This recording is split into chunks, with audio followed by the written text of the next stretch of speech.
W nowej erze wierzymy, że poprzez ciekawość, chęć uczenia się i odwagę korzystania z wiedzy można zmieniać siebie i świat. Wierzymy w każdego, kto chce się rozwijać. Człowiek jest tym, czego miał odwagę się nauczyć. Kiedy szukasz kierunku, dajemy inspirację i rozbudzamy ciekawość. Kiedy potrzebujesz wiedzy, zapewniamy materiały i narzędzia do efektywnej i wciągającej nauki. Kiedy przychodzi czas, aby wiedza sprawdzała się w praktyce, wspieramy inicjatywy i pomysły.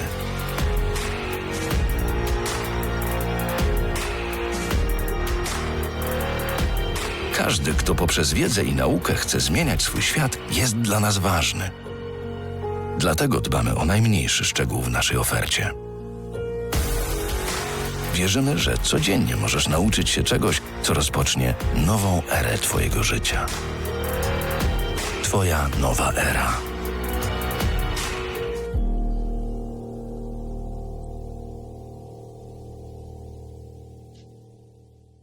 Hello and welcome to the third episode of my Matura Perspectives. This webinar is devoted to reading and it's called Reading Textually. So obviously we're going to look at reading, but from the perspective of Matura, from the perspective of exam tasks. In the last webinar devoted to speaking, I was saying that speaking is probably the most important skill in the language. And I truly believe that this is the case. Reading, however, is the most treasured skill because developing reading means developing intelligence in the learners. Usually good readers will be good language learners. Usually good readers will be good at speaking. Usually good readers will have less problems with writing or listening.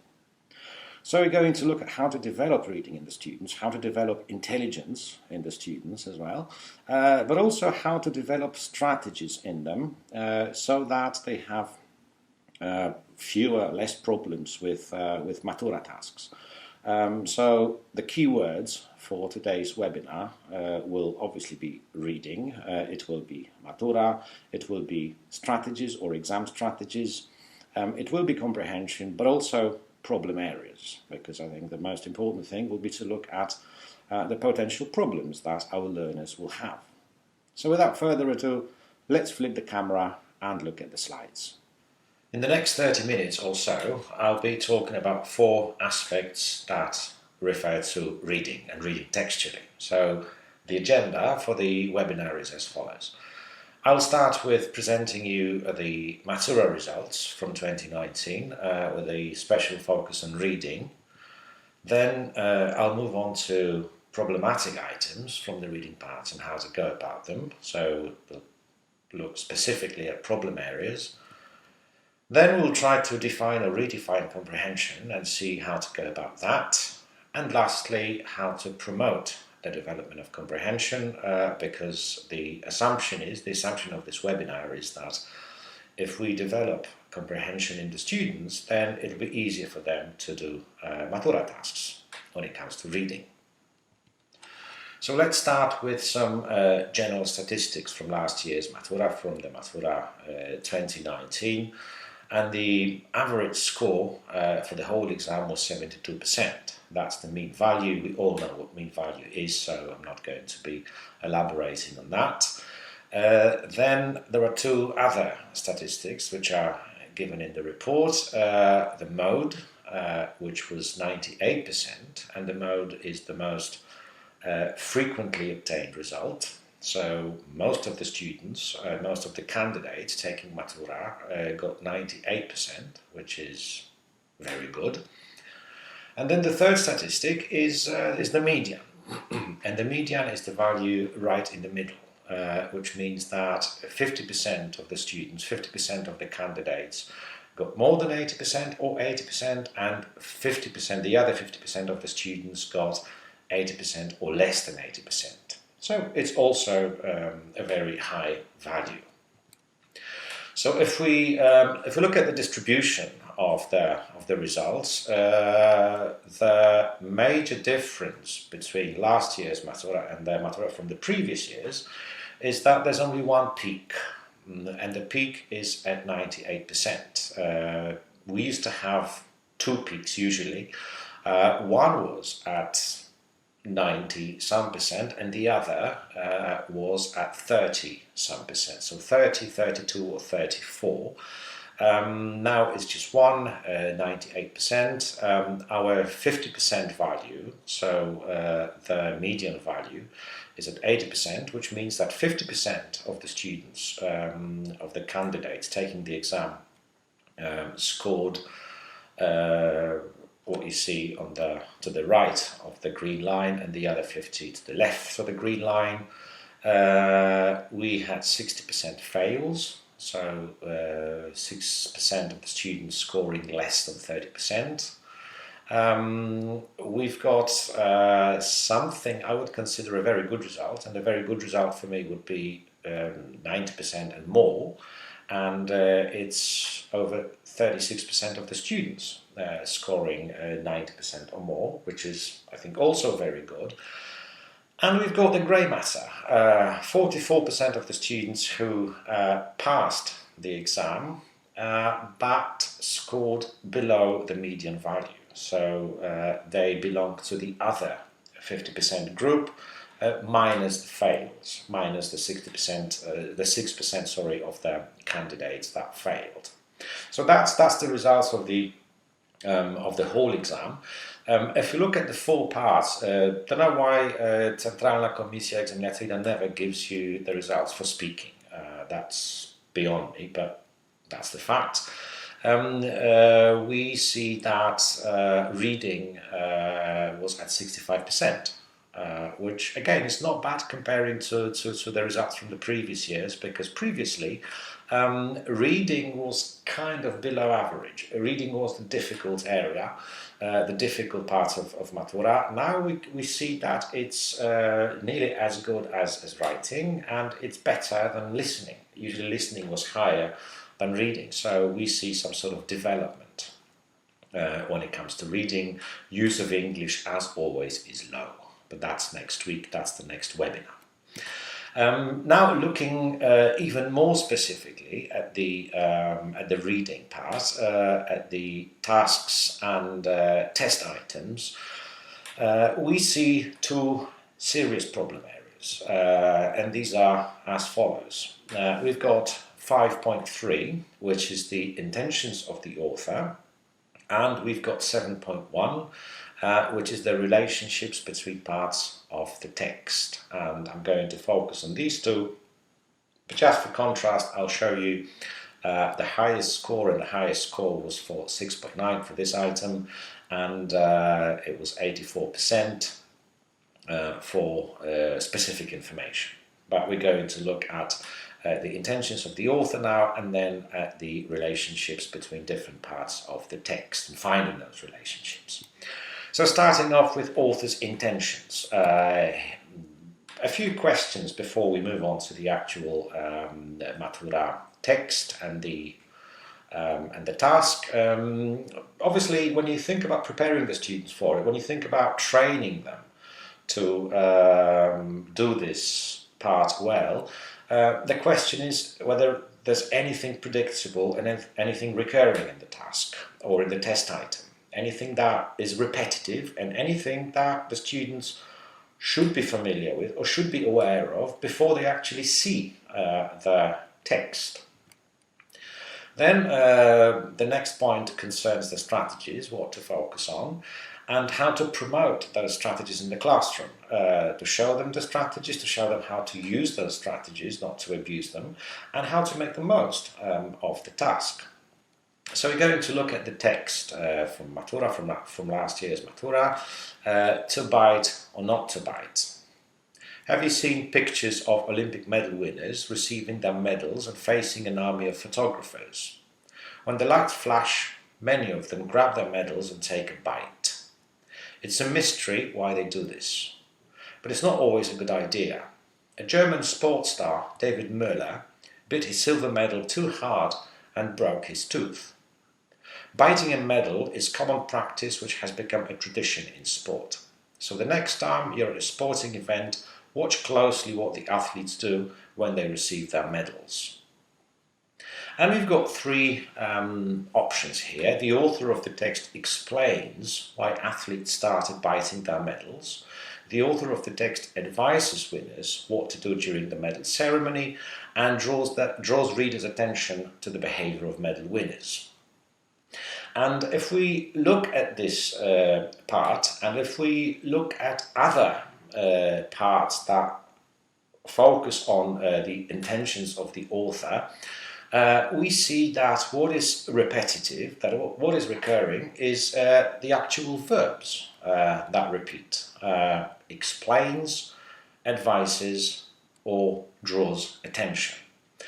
And if we focus just on those, verbs, and if we try to find some information in the text, whether there's any explanation, or whether there's any piece of advice given, or whether the author is trying to draw our attention to something, a good idea would be not just focus on the answers right from the start, but focus on those three functions which are represented by those three verbs. So, does the author explain anything?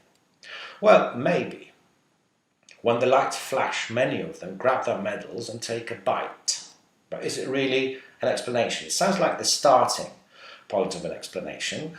So if we move on with the text, it's a mystery why they do this. So now it turns out that there's no explanation given at all. Yeah? So A is out. So any piece of advice given to the athletes, it's not always a good idea. Again, this one sounds like a piece of advice, or at least the beginning of a piece of advice. So if we continue with the text, a German sports star, David Müller, bit his silver medal too hard and broke his tooth, then again it's more like a fact, stating what actually happened than advising winners on what to do or what not to do. So this seems also out. So we left with just drawing readers' attention to the behavior of medal winners, and actually the last parts of the text, watch closely what the athletes do when they receive their medals. This is actually something that proves that C is correct, and all the rest of the text actually does so as well.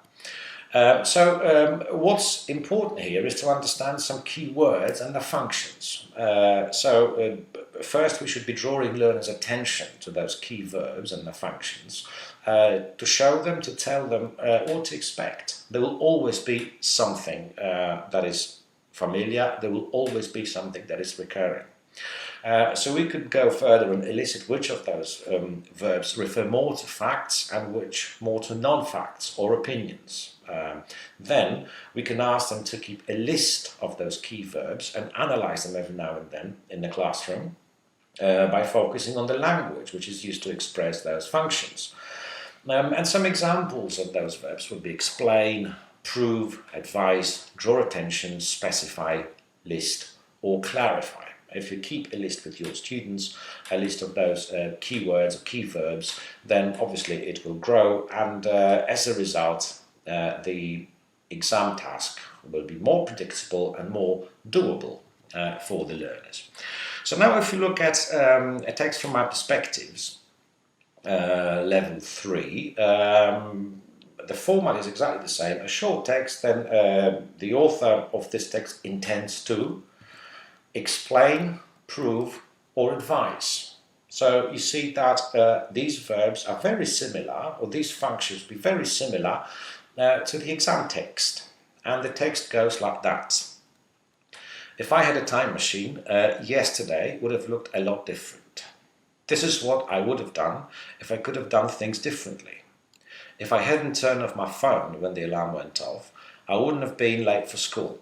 If I hadn't been late for school, I would have been on time for my engineering test. If I'd been on time for my engineering test, I would have calculated the last question.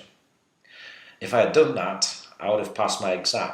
But since I don't have a time machine, I failed, and I'll have to take the class again. What a bummer. And again, focusing just on the words without the rest of the options given. So just focusing on explain, just focusing on prove and advise. we will ask the students whether there's anything in the text that actually explains something or proves something or gives any advice on something.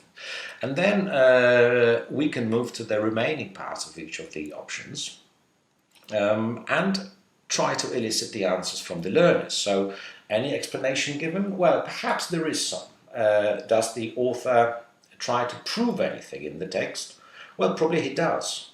Does he give any advice on what to do, what not to do? Well, probably. So that doesn't help in that case, in the case of this text. We have to go further. So if there's some explanation, does he explain how one action causes a series of other unplanned actions? And it seems that it does. Does he prove that a failure to do one thing during the day doesn't cause a chain reaction? Well, on the contrary, he proves that actually it does. So this one is definitely out. Does he advise how to break a sequence of unwanted events that seem to be unstoppable? Well, probably, yeah. So now the role of the learners would be to focus on A and C, explain and advise, and see whether the text is more about explaining things or is it more about giving advice. So in the case of author's intention parts of the reading section of Matura, probably the best strategy for the learners will be to focus just on those verbs first, because these are recurring, these are predictable, and these will repeat because the list is not really endless at all. Then the second problem area, the second problem bit would be finding relationships between fragments of the text. And again, if we try to identify the problem with this task, and probably many other tasks related with reading, will be something which I call linear processing. And linear processing means that the learners are reading the text and they are providing the answers as they are reading. So it's not that they read the text first and then they go back to the question or the gap or whatever it is that they have to do. But it's more like linear. So it's not really finding relationships between the fragments because they don't know what's going to follow. They don't know what will happen in the text later. They're doing it here and now. That's linear processing. And that's obviously a weakness. So my idea would be to turn this weakness into a strength and to focus on such exam strategies and to promote such exam strategies in the classroom that actually enable the learners and the teachers as well to turn this weakness into a strength. And again, if we look at the exam task from Matura 2019, a really expensive piece of art is the title, and that's how it goes. When amateur sculptor Andrew Vickers found a pile of old comics in a rubbish container, he threw them into the back of his van, thinking he might read them later. Gap. One day, when he was driving to Sheffield, he saw an advertisement of an amateur sculpture competition and decided to take part in it. Gap. But when he looked in his van, he realized he could use the comics to make his sculpture. The result was a papier-mâché artwork which he called Paperboy. It presented a young man running. One of the visitors at the exhibition of the winning sculptures was Steve Eyre, the owner of the second-hand comic shop. The sculpture which drew his attention was Paperboy. Gap. On the sculpture's left leg, he saw the cover of the first issue of The Avengers, published in 1963. He knew this comic book was worth at least £10,000. Then he noticed 6 more comics that together would have been worth about £20,000. And we've got 5 options for those 3 gaps. A. Unfortunately, Andrew had no money to buy material for his artwork. B. They were useless for him, so he got rid of them after a few weeks. C. At the moment he found a way to solve the problem. D. Completely forgotten. They travelled with him for months. E. When he got closer to examine the figure in more detail, he couldn't believe his eyes. So I'm going to give you the correct answers. It's D for 1, A for 2, and E for 3. And what we might do, turning the weakness into a strength, is to focus, is to actually promote this linear processing and to focus at one gap at a time. So we're focusing on a gapped fragment of the text only. Then we try to elicit the answers one at a time. We try to get the learners to analyze the answer or the answers one at a time. And that's how I would suggest you might do it in the classroom. So we've got the first part, the first gap, with the text that precedes the gap. When amateur sculptor Andrew Vickers found a pile of old comics in a rubbish container, he threw them into the back of his van thinking he might read them later. Unfortunately, Andrew had no money to buy material for his artwork. And then the students come into play and they say if it's correct, if it's incorrect, and why. So they have to justify their decision. We've got the word artwork here, which doesn't really fit at all, because we have no mention of any kind of artwork in this fragment of the text, so this seems to be out. Similar with money. No mention of money at all, so if there's no mention of money, then it seems to be out. So money and artwork, so it disqualify A from gap 7.1. So focusing on B. They were useless for him, so he got rid of them after a few weeks. And it seems to be fine. It seems to fit the gap. We know it's not correct because I gave you the answers before. But as we do it one by one, for the students, it's okay. So, well, if it's okay, then obviously the question is, why is it okay? And we've got old comics, we've got them again, and we've got they in the answer. So it seems that the relationship between the fragment of the text and the option given and the answer given is that the pronouns agree. Old comics, them, and then we've got they in the text. So we decide that B fits. Moving on to C. At that moment, he found a way to solve the problem. And what kind of problem? No mention of problems at this stage. So no, we don't like it. Completely forgotten, they travelled with him for months. So completely forgotten, what was completely forgotten? Probably those old comics. They travelled with him for months. Again, we've got they, that corresponds to them, to the old comics, to the other them used in the text.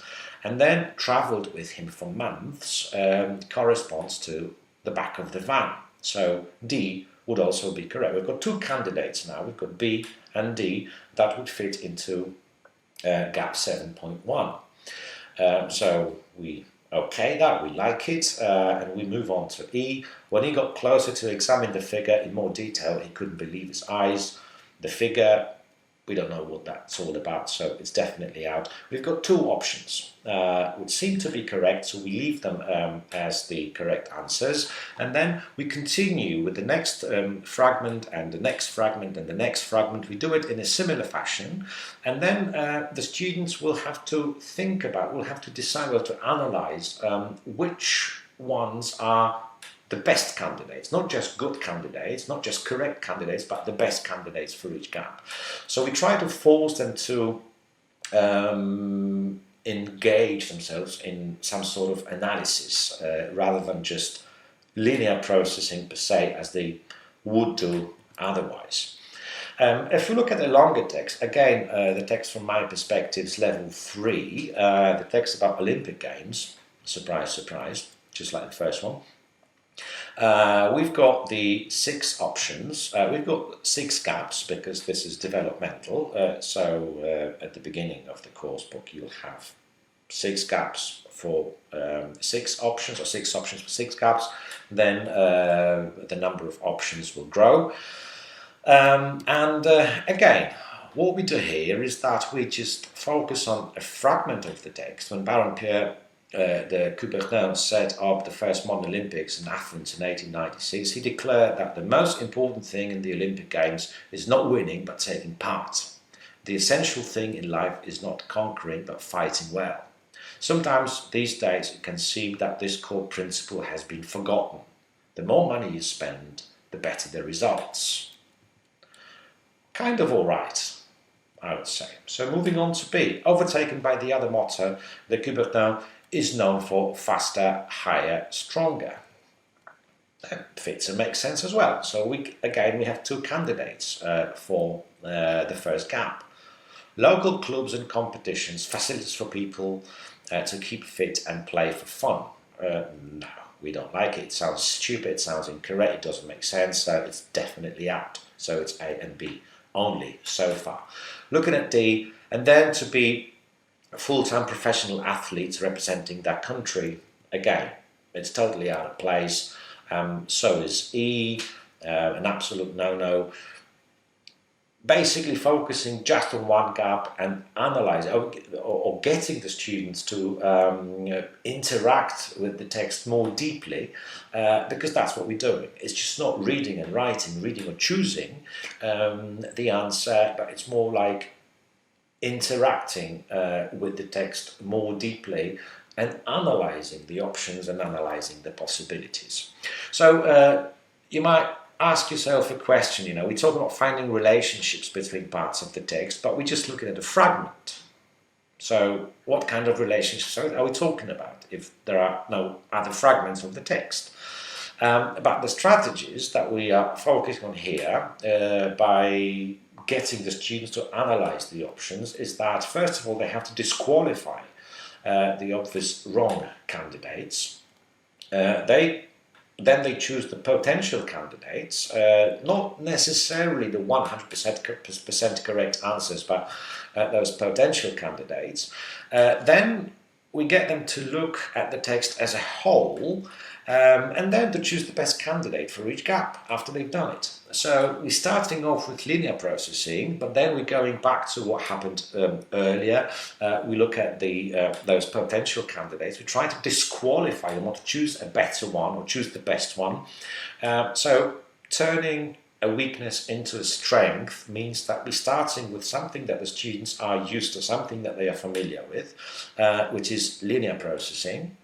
And then we're moving on to focusing more on this textual aspects of the text, which is, treating the text as a whole. And it doesn't really matter if you just start with the first part, or if you start somewhere in the middle, or if you start somewhere towards the end. Because if you look at number 5, if you look at gap 5, in both sport and life, you tend to get what you pay for. China came first in Beijing, and Great Britain got its highest ranking for over 100 years in 2016, and that was in London. And again, 6 options. You choose the one that fits best. You choose the potential candidates first, and then after you've done the whole text, you just choose the best correct answer. And another reason for doing it in this way with the students is that in the lessons that I've observed in my life, in the transcripts of lessons that I've read in my career, what I've noticed is that if teachers do it, of course not you, but those other teachers, if they do it, then what happens is that when they get the incorrect answer from the students, then they correct them and they explain why the answer is incorrect. And I think this is counterproductive, because the best way would be to get the student to reflect on what they've done and to tell the teacher why something was correct or why something was incorrect. And this these three types of activities I was showing you earlier, they get the students to do this. We can go on further and we could do something creative with the students and get them to add some meaning to the text, their own meaning to the text. So focusing on the real comprehension part. So what you do is that you reveal the text to the students, excuse me, paragraph by paragraph, and then you stop after the first paragraph or the first fragment and ask the students to work in pairs and think about what happens next. Then you elicit some ideas, you encourage the students to think what kind of information might fit into the gap. Then you reveal the second paragraph, do the same, the third, the fourth, and the fifth. And then after you've done all the paragraphs, you just do the gap task with the students. So just to illustrate that, we've got a reading task, a text, which is a story of Ben Pasternak, a young prodigy, digital prodigy from Australia. The story of Ben Pasternak is so impressive, it can really inspire you to try new things and not get discouraged. If you don't know who he is, you should look him up. He has been described as someone who will change the world. Actually, if you don't feel anything into this guy, it sounds okay. And then, of course, the students try to think about what might possibly happen next. If they have problems, just ask them to Google Pasternak in class and they'll get some ideas from Uncle Google. Then we're focusing on the second part. Pasternak became a business person when he was only 11 and he started uploading videos. That's when his career as an entrepreneur really took off. You might know some of the apps he has created. He received funds from investors when he was just 15. At the moment, he's worth more than $5 million. What happens next? Okay, but then we've got the gap, and now when you think about it, he was 11, he started uploading videos. That's when his career as an entrepreneur really took off. Probably something missing here. Yeah, probably something you might like to insert in this text, something else, something you may have Googled beforehand.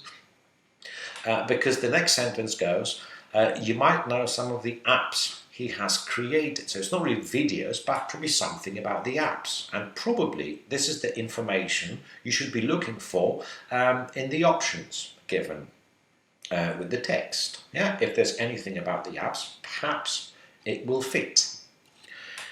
He doesn't think what he does is extraordinary and says that he's just getting started. He believes that his advantage is that he's young and therefore knows what young people want and how they think. When he told them he wanted to move to America and try to raise money in Silicon Valley, his parents didn't believe he would achieve success. They tried to discourage him, but he wouldn't listen. Again, what happens next is fine. But again, if you look at gap 3, it seems to be, without it, the text seems to lack logic and coherence. So we've got young people, what they want, how they think. But when he told them he wanted to move to America and try to raise money, blah, blah, blah, his parents, suddenly we've got young people, his parents, was it those young people whom he told that he wanted to move to America? Probably something about the parents here would fit, and probably this is something we should be looking for. This is the information we should be looking for, the students should be looking for in the options. So again, creativity on the one hand, but deep interaction with the text on the other, or enabling the students to deeply analyze what the text is about. I realized that we could be talking about comprehension, but then comprehension is not really possible if you have a language problem. So language sometimes becomes a serious obstacle to comprehension. And I would like to show you some ideas of how to maybe not solve, but try to overcome the language problem, and show you some ideas or some activities which are bordering between reading and English in use. And the first one would be focusing on the fragment of the text or a short text, and to get the students to underline any collocations, expressions, fixed phrases, anything that has this notion of togetherness, of lexical togetherness. You might do some examples first, so they know what you really want from them. So I've got a text, one of the texts about online crimes, the story from Bruno from Romania, who says the following. I was surfing the web one day when I found a site selling Xboxes and PlayStations. I couldn't believe how cheap they were. They had stuff on there for half the normal price. I clicked on one item and bought what was advertised as PlayStation 4 original box and receipt. I assumed it was a second hand and it was only €150. Sorry. I bought it without checking the details. You can imagine how I felt a few days later when the postman brought me just the box and the receipt. Yeah, a short text, something that may have happened to some of the students. I have not. And then what you do, you just focus on those collocations, expressions, anything that seems fixed lexically, like, surfing the web, or one day, which would be a nice discourse marker, or find a site, or I couldn't believe how.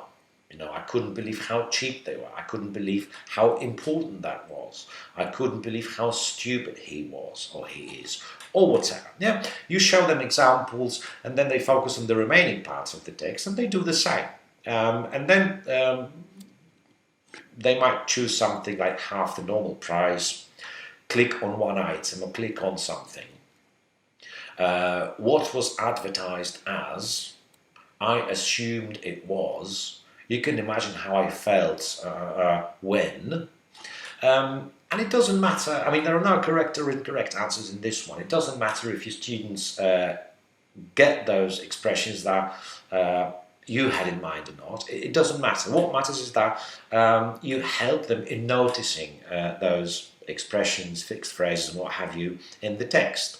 And if you've done that a few times with them, then when they read the next text, there's a high chance that they will start noticing those expressions themselves. And if they do, if they start noticing them, then they're more likely to learn, remember, and use them in the future. So that's one of the ways of doing vocabulary with the students, with the text. Not the typical one that you've got like a list of words from the text and you want the students to remember them and to use them in sentences, but something that is more independent, something that is more personal, something that is not really teaching them the words, but helping them to notice them in the first place. And as I said before, noticing is the starting point. Once they've noticed the words, or not the words, the expressions, they'll keep noticing them, and if they keep noticing them, they might be remembering them. If they remember them, they'll be using them. Another one, also on the border of reading and use of English, would be a very simple activity of asking the learners to choose 3, 4, maybe 5 expressions, but 3, I think, for starters will be all right. Choosing 3 expressions from the text that are new and that might be useful to them, and then once each student has done it, you put them in small groups. They compare the choices, they may explain things to one another within the group. Then as a teacher, you elicit some of those expressions, you put them up on the board, you try to elicit the meaning from the group, you may explain when necessary, and again, it's more like noticing, more like interacting with the text, or focusing on the important vocabulary from the text. It doesn't seem a lot, 3 from each person, but if we're talking about a group of 3, 4, or 5 students, and then the whole class, then the list could be quite impressive, really. And then once you've done it, you could do the regular check, the regular comprehension check with the learners.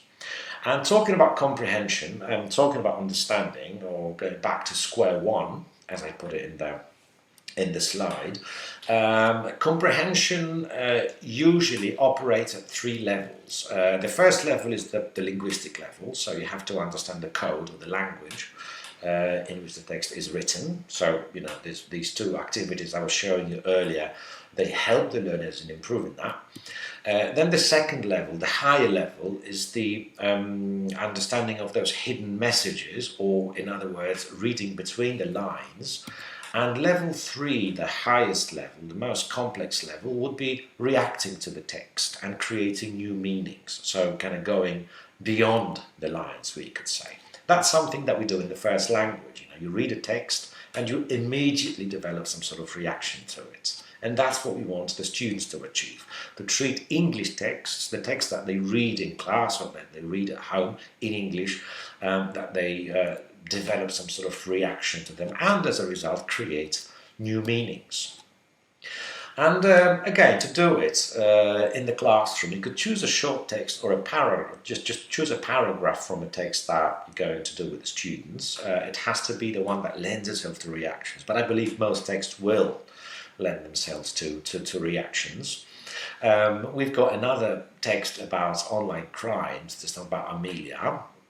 A friend of mine once sent me a Facebook invite from a new account claiming she had lost the password to her previous one. She had some photos there and a group of people I knew were in her friend list, so I accepted her and was glad to see she chatted with me even more often than before.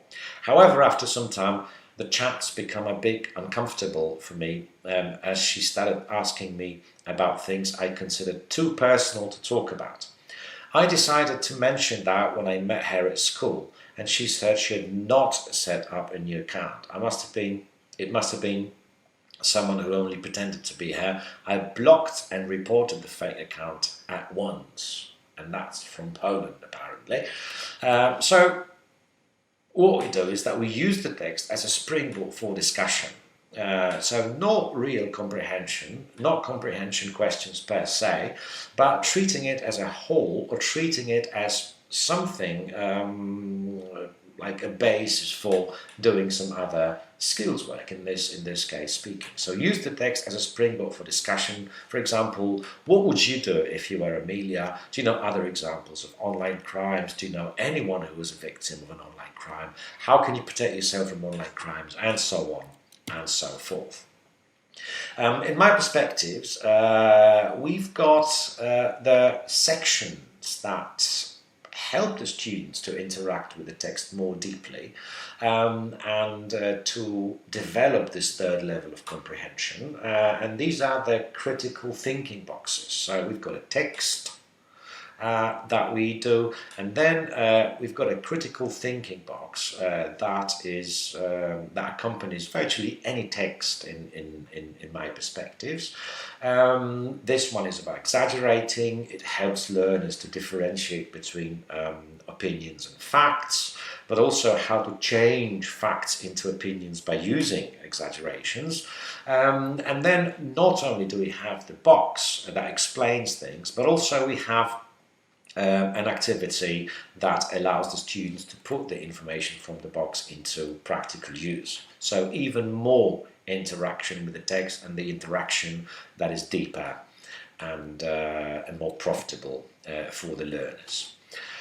You could also think about asking the learners to evaluate the text. So we read a text about something, for example, an experiment in intercultural communication. And what you do is that you ask them to rate the text.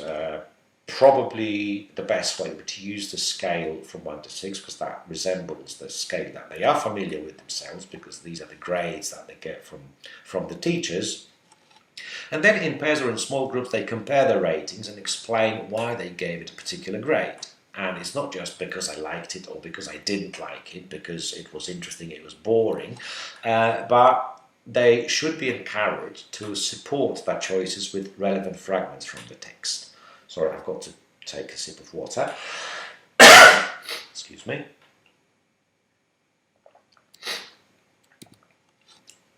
And the last thing, something I called extra reading, something which I did with my students at the university, but there's nothing stopping you from doing that with your students from secondary schools. At the beginning of the course, you could ask them, you could tell them that one of the requirements is to read something in English throughout the whole semester.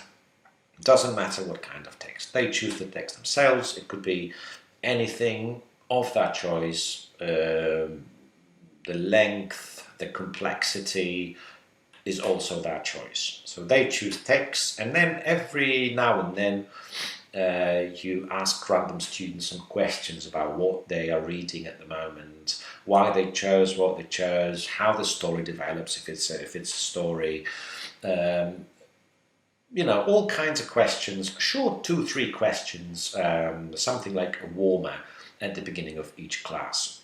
Then you will encourage them to read more and more, and we'll have natural comprehension. So no questions as such, but reading with understanding and some feedback in the classroom. And to finish off, I said 30 minutes, it sounds like 45 already. By developing reading, we develop learners' intelligence.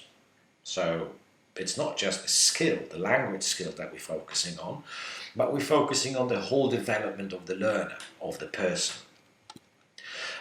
Good readers will require minimum preparation before Matura. If you remember the graph, the diagram from the beginning of this presentation, of this webinar, we are probably addressing those 44% of the students, the grey matter, the average ones and the good ones, probably not the best ones, but the best ones might also benefit and be even better, the 90% ones and higher. Preparing for the exam doesn't mean focusing exclusively on exam tasks. Except for strategy training, the learners will need to constantly develop all 3 levels of comprehension. So we need to do exam tasks, but it's not just that. We should go beyond it. We should use a variety. We should use different kinds of tasks with the learners, just to make sure things are not boring for them. Because if you keep repeating the same thing over and over again, thinking that it will give them preparation, then things are beginning to become automatic and mechanical. And if they are automatic and mechanical, there's no thinking involved. And if there's no thinking involved, it just doesn't work. At least, in my opinion, it doesn't.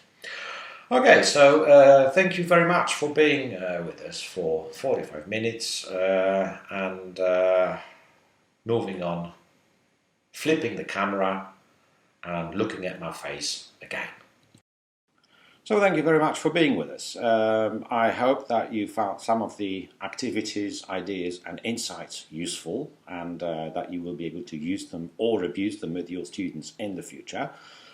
And if you are enjoying this webinar, I would like to invite you to the next one. And in the 4th episode of my Matura Perspective, I'll be talking about use of English. And before I go, I'm going to leave you with the final slide, the contact to Nova Era. So thank you and see you in the future.